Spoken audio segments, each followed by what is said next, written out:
Motivation क्या है? मेरा सोर्स ऑफ मोटिवेशन कुछ भी नहीं है. इनफैक्ट मेरी लाइफ में मोटिवेशन नहीं है, मेरी लाइफ में इंस्पिरेशन है. लोग ये वर्ड बहुत ज्यादा यूज करते हैं, मोटिवेशन मोटिवेशन मोटिवेशन. मेरे लिए motivation is like a temporary feeling. जैसे आपने मेरी कोई वीडियो देखी, आपको एक अच्छी फीलिंग हुई, उसको मोटिवेशन बोलते हैं. इंस्पिरेशन इज समथिंग, बुरी फीलिंग्स भी अंदर हो रही हैं, then also you are going आगे आगे आगे आगे लाइफ में बढ़ते चले जा रहे हैं. तो अब सवाल ये उठना चाहिए कि इंस्पायर्ड कैसे हो. मैं वैसे थोड़ा सा डीपली टच कर रहा हूं because this is a very very important point to be understood. कि हमेशा चार्ज अप कैसे रहे लाइफ में, माइंड पूरी तरह से एक्टिव कैसे रहे, अंदर से इंस्पायर्ड कैसे रहे. उसके लिए क्या करना है कि अपना जो आपका नजरिया है मेरे सेशंस देखने का, उसको बदल दो. Don't look at it as a motivational session. Stop calling it as a motivational session. Call it as an understanding session. There are lot of people जो मुझे मिलते हैं, वो ये सवाल पूछते हैं, सर अब हमारी जो और जो थी आदतें वो तो छूट गई है, लेकिन आपके सेशन देखने की आदत पड़ गई है. कई लोग मिले हैं मुझे, कहते हैं अब इससे कैसे पीछा छुड़ाएं. मैंने कहा बे घोचू, मेरे सेशंस क्या है?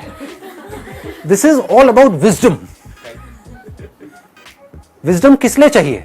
ताकि आप इस पूरे खेल में रहते हुए इस खेल से बाहर निकल सको. आप समझ गए कि अगर मेरे सेशंस को आप ऐसे देखोगे कि लाइफ को मुझे बारीकी से समझना है, इसलिए मैं इनके सेशंस देख रही हूं या इसलिए मैं इनके सेशंस देख रहा हूं, और एक बार अगर आपको खेल समझ आ गया तो आप अपने आप ही इंस्पायर्ड हो जाओगे.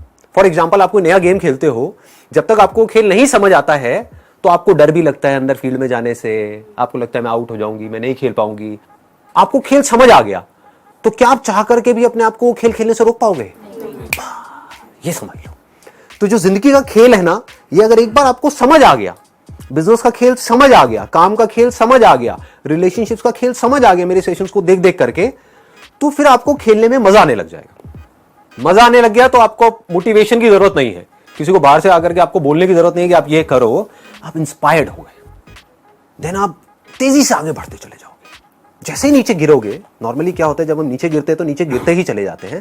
तो जैसे ही नीचे गिरोगे, अगर आप अंदर से इंस्पायर्ड हो तो इमीडिएटली आपके अंदर से आएगा उठो, और आप उठ करके खड़े हो जाओगे.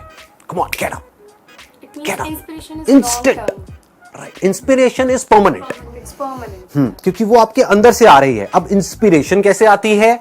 जितनी हमारी समझ गहरी होती चली जाती है उस काम की, जो काम हम कर रहे हैं, उतना ही हम उस काम में इंस्पायर्ड होते चले जाते हैं. कि अगर आप खाना बना रहे हो तो बड़े प्यार से बना रहे हो, समझ करके बना रहे हो, है ना, then you are inspired for cooking.